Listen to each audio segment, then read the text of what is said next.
মহান আল্লাহ তাআলার নৈকট্য লাভ করেছিলেন এমন কয়েকজন মহিলাদের মধ্যে একজন হলেন হযরত ইব্রাহিম আলাইহিস সালাতু ওয়াস সালামের বিবি এবং হযরত ইসমাঈল আলাইহিস সালাতু ওয়াস সালামের আম্মা জান হযরত বিবি হাজেরা রাদিয়াল্লাহু তাআলা আনহা। তিনি আল্লাহ তাআলার প্রিয় বান্দী হবার পূর্বে যে সমস্ত কঠিন পরীক্ষার সম্মুখীন হয়েছিলেন তা আমরা সকলেই জানি। আল্লাহ তাআলার প্রিয় বান্দী হবার জন্য যে কঠিন পরিশ্রম করতে এবং কত বলিদান দিতে হয় তার একমাত্র জলজান্ত প্রমাণ হিনার জীবন থেকে আমরা অবলম্বন করতে পারি। হযরত বিবি হাজেরার জন্ম হয় মিশরের এক ছোট্ট মুসলিম পরিবারে। তিনার বাবা ছিলেন জুলাইদ, যিনি হযরত নূহ আলাইহিস সালাতু ওয়াস সালামের উম্মত ছিলেন।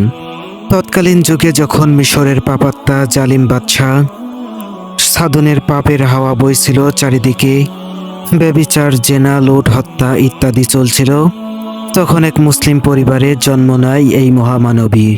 তিনারা বড় গরিব ছিলেন, খেয়ে না খেয়ে আল্লাহ তাআলার ইবাদতে দিন কাটিয়ে দিত এবং সেই যুগে জালিম বাদশাহর বিরুদ্ধে কথা বলার মতো মিশরের কোনো মানুষের ক্ষমতা ছিল না। এবং বিবি হাজেরা বাল্যকাল থেকেই ভালোই কেটেছিল।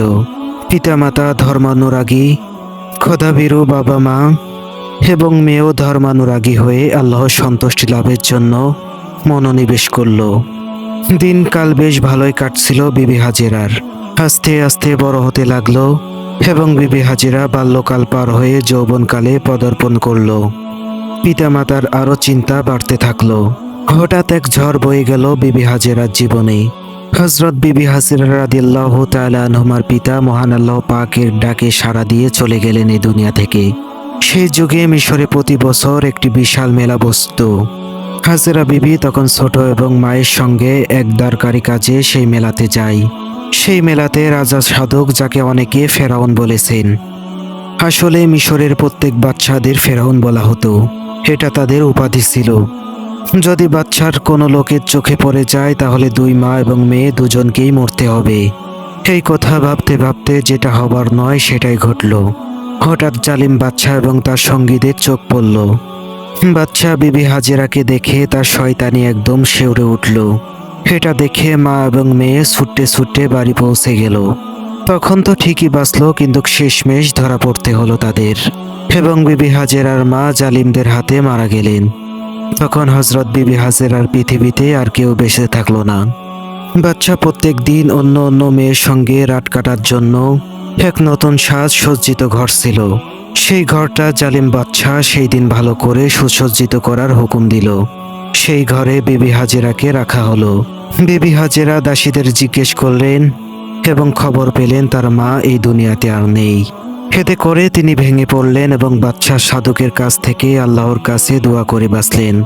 সেই পথেই আসছিলেন হযরত ইব্রাহিম আলাইহিস সালাতু ওয়াস সালাম। তার সঙ্গে এক বিবি থাকায় তিনাকে সেই মহলে আটক করা হলো। কিন্তু হযরত বিবি সারা রাদিয়াল্লাহু তাআলা আনহুমা একজন আল্লাহ ভক্ত ছিলেন। তাই জালিম বাদশাহ এক শিক্ষা পেয়ে হযরত ইব্রাহিম আলাইহিস সালাতু ওয়াস সালামকে মুক্ত করে দেন এবং এক দাসীকে উপহার দিলেন। সেটাই ছিলেন হযরত হাজেরা রাদিয়াল্লাহু তাআলা আনহুমা।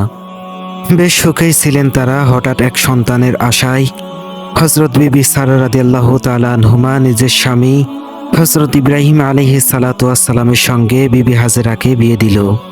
এরপর হযরত সারা রাদিয়াল্লাহু তাআলা আনহুমা বিবি হাজেরার উপর হিংসা বেড়ে গেল। আগে যেরকম ব্যবহার করত তার উল্টো হয়ে গেল।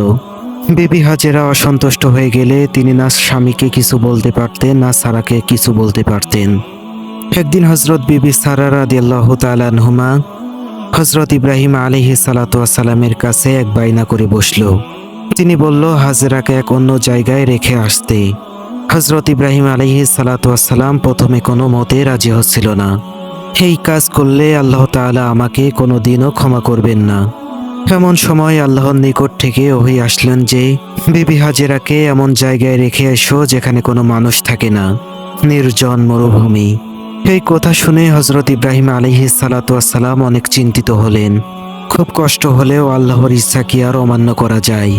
এবং আল্লাহ তাআলা বলেছিলেন যে এক উটের পিঠে তাকে বসিয়ে দাও, তারপর উট যেখানে থেমে যাবে সেটাই মহান আল্লাহ তাআলার ইচ্ছা, আর তুমি তাকে সেখানে রেখে এসো। শহর গ্রাম পার হতেই থাকে, উটও চলতে থাকলো। এক নির্জন মরুভূমিতে উট থামলো। বিবি হাজেরা কিছুই জানে না। তিনি সরল কণ্ঠে বলল, স্বামী এটা কোন জায়গা? তিনি বললেন, প্রাণের হাজেরা, এটা মহান আল্লাহ তাআলার উপদেশ। তোমাকে যেন এখানে রেখে যায়, এটাই মহান আল্লাহ তাআলার আদেশ। বিবি হাজেরা ভাবলো, এটাই যদি মহান আল্লাহ তাআলার আদেশ হয় তাহলে আমি রাজি। তবে আপনিও আমার সঙ্গে থাকেন, এটা আমি চাই। কিন্তু আল্লাহর এটা আদেশ ছিল না, তাই প্রাণের বিবিকে ছেড়ে একা চলে আসলেন। ওখান থেকে হযরত ইসমাঈল আলাইহিস সালাতু ওয়াস সালামের জন্ম হয়।